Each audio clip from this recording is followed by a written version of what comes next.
लातूर जिल्ह्यातील वाढवणा police station हद्दीमध्ये Tiru नदीच्या पुलाखाली 24 ऑगस्ट रोजी सायंकाळी एक सुटकेस बॅग त्या ठिकाणी आढळून आली होती आणि त्या बॅगमध्ये एका महिलेचा त्या ठिकाणी मृतदेह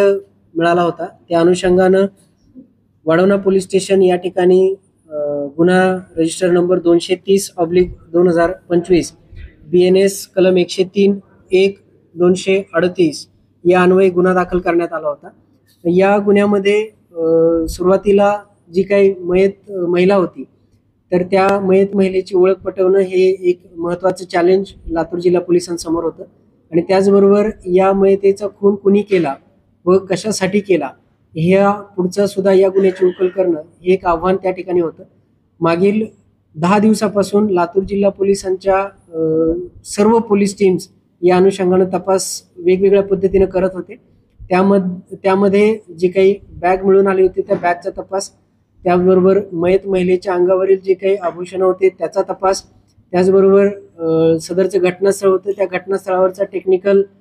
तांत्रिक विश्लेषणाच्या आधारे केला जाणारा तपास व स्थानिक खबरी आणि सर्व लातूर जिल्हा व आजूबाजूच्या जिल्ह्यांमधील मिसिंग महिला व मुली यांचा तपास या करण्यासाठी जवळपास 5 पथकं ही कार्यरत होती। या तपास पथकांच्या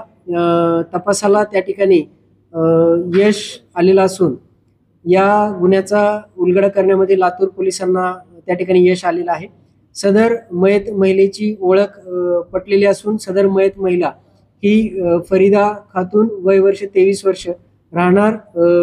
कुशीनगर उत्तर प्रदेश अशी तिची ओळख पटलेली असून तिचा खून तिच्याच पती जियाउल हक यांनी आपल्या इतर 4 साथीदारांच्या मदतीनं दिनांक 15 ऑगस्ट 2025 रोजी उदगीर ग्रामीणच्या हद्दीतील ज्या कारखान्यावर ते काम करण्यासाठी आले होते त्याच ठिकाणच्या लेबर कॅम्पमध्ये असलेल्या खोलीमध्ये तिचा त्या ठिकाणी दुपारी खून केला आणि सायंकाळी आपल्या मित्रांच्या मदतीनं ट्रॉली बॅगमध्ये तिचा मृतदेह भरून त्यांनी घटनास्थळावर तो त्या ठिकाणी डंप केला होता आणि तिथून तो उत्तर प्रदेशला निघून गेला होता। आणि त्यानंतर मग काल तो ज्यावेळेस उदगीर ग्रामीण पोलीस स्टेशनला आपल्या पत्नीचं किडनॅपिंग झाल्याचा बनाव करून त्या ठिकाणी गेला त्यावेळेस त्याच्या एकंदर हालचाली आणि त्याचबरोबर या मर्डरमधील जे काही सगळे सस्पिशियस गोष्टी होत्या तर त्याची अत्यंत बारीक आणि सखोलपणे त्या ठिकाणी प्रभारी अधिकारी आणि त्यांच्या अंमलदारांनी कसून चौकशी केल्यानंतर हा गुन्हा त्या ठिकाणी उघडकीस आलेला आहे। या गुन्ह्यातील मुख्य आरोपी जियाउल हक आणि या गुन्ह्यात त्याला मदत करणारे त्याचे जे 4 साथीदार आहेत या सर्वांना या गुन्ह्यामध्ये अटक करण्यात आलेली असून या आरोपींना कोर्टासमोर हजर केल्यानंतर मेहरबान कोर्टानं या आरोपींना 5 दिवसाची पोलीस कोठडी त्या ठिकाणी दिलेली आहे आणि त्या अनुषंगानं महत्त्वाचे पुरावे सुद्धा आपल्याला प्राप्त झालेले आहेत। त्या व्यतिरिक्त हा गुन्हा करण्यामागचा जो मुख्य उद्देश आहे, आरोपीच्या म्हणण्यानुसार त्याच्या पत्नीचे असलेले जे काही